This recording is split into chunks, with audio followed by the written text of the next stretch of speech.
Buenas tardes, yo le voy a explicar ahora el tema de función constante. Dice que, ¿cómo se aplica este método? Dice que pues la variable no debe estar presente en la función, es decir, esta es la variable y no debe de estar aquí.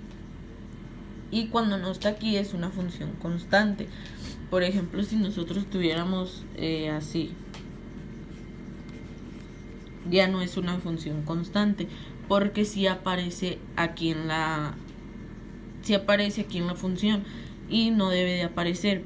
Por ejemplo, estos son los ejemplos que nos daba el profe, que es f de h es igual a h, no aparece la h aquí y por eso es una función constante.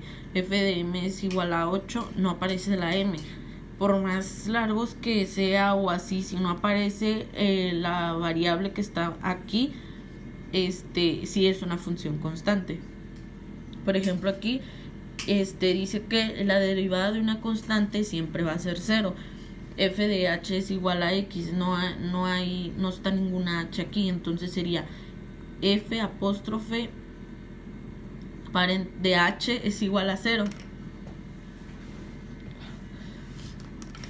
Aquí en este sería f de m es igual a 8, no está la m. F apóstrofe de m es igual a 0.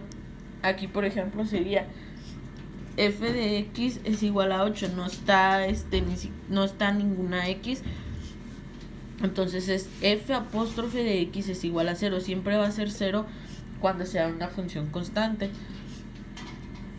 Entonces aquí f de h es igual a 71, f apóstrofe h es igual a 0. Y aquí f de w es igual a menos 11, siempre va a ser un 0. F apóstrofe de w es igual a 0.